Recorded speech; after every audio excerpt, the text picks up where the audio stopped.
मतलब आप इसको मानते हैं कि ठीक है वो उनकी पर्सनल इश्यूज हो सकती है, but this is not a matter of that particular thing जिस पर लोग एक दूसरे से फैंटेसाइज करके एक दूसरे से कनेक्ट तो होते हैं, लेकिन बाद में उस बॉन्डिंग के बाद कुछ दिनों बाद बोर हो जाते हैं, ऐसा नहीं होता, मतलब आप कह रही हैं? मुझे ऐसा पर्सनली नहीं लगता है, पर मैं गलत भी हो सकती तो हूँ, मैं फिर नहीं जानती। तो फिर तनाया, इनफर्टिलिटी रेट क्यों बढ़ रहा है इंडिया में? इतने ज़्यादा इनफर्टिलिटी सेंटर्स खुलने की क्या ज़रूरत आ पड़ी? ये तो मानती है ना आपकी, ये बिल्कुल कुछ तो बिल्कुल, ऐसा मेरा हो खुद रहा का आईवीएफ सेंटर है।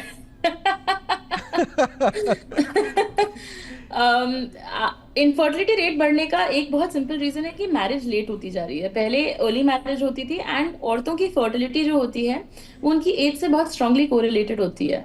हम ऑन एवरेज देखते हैं कि 32 पे पहला फर्टिलिटी का क्लिफ आता है औरतों पे, है। और 37 पे दूसरा मेजर क्लिफ आता है ऑन एवरेज। ये सबका सेम नंबर नहीं होता है। एंड जैसे जैसे मैरिज लेट होती जा रही है, लड़कियां करियर पे फोकस कर रही हैं, डिले कर रही हैं। जैसे मेरा अभी तक बच्चा नहीं हुआ है, मैं 32 की होने वाली हूँ अभी कुछ महीनों में। तो मैंने क्या किया, मैंने अपने एग्स फ्रीज कर लिए।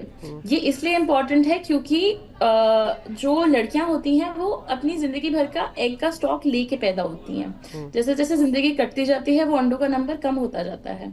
लड़कों के साथ ऐसा नहीं होता है। तो इसलिए अगर आपकी एज थोड़ी सी भी ज्यादा हो गई है, तो एग्स की क्वालिटी भी और नंबर भी दोनों कम हो गया होता है। इसलिए जिस तरह का ये सोसाइटल चेंज आ रहा है, लेट मैरिज का, लेट प्रेगनेंसी का, इसकी वजह से एक तो इनफर्टिलिटी का रेट बढ़ रहा है, दूसरा हमारा लाइफस्टाइल बहुत खराब होता जा रहा है। अब एक्टिव नहीं है हम सबको हार्मोनल इश्यूज हो गए हैं क्योंकि हमारा इतना पुअर लाइफस्टाइल है। इन सब चीजों की वजह से इनफर्टिलिटी का रेट बढ़ रहा है, एंड जैसे जैसे अफोर्डेबल होता जाएगा वैसे वैसे और सप्लाई आने लगेगी। तनाया देखिए, ये बात अच्छी आपने नॉलेज दी कि आईवीएफ के पीछे दरअसल मकसद क्या है, क्योंकि आप एक डॉक्टर हैं तो आपको बहुत सारी बातें पता है।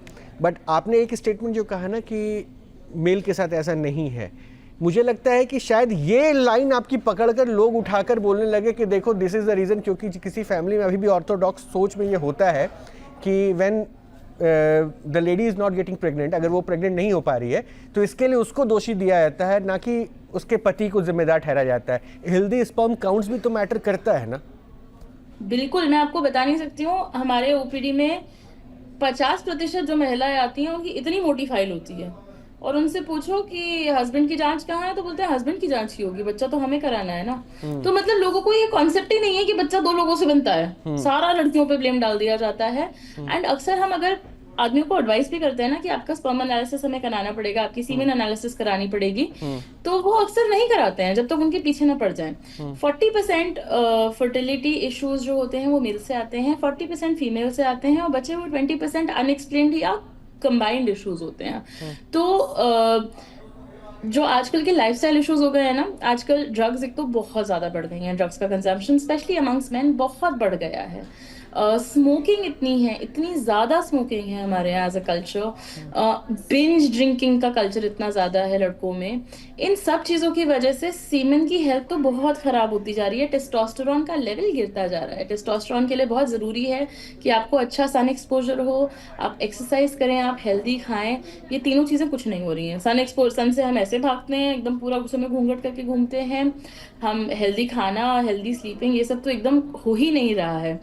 तो because of that semen health में इतना बड़ा इम्पैक्ट आ रहा है आजकल, एंड स्पेशली आजकल का जो ड्रग कल्चर है, it's very very bad, and it is contributing to a lot of infertility. और आने वाले समय में हम अगले 20 सालों में इसका और भी ज्यादा इफेक्ट देखेंगे।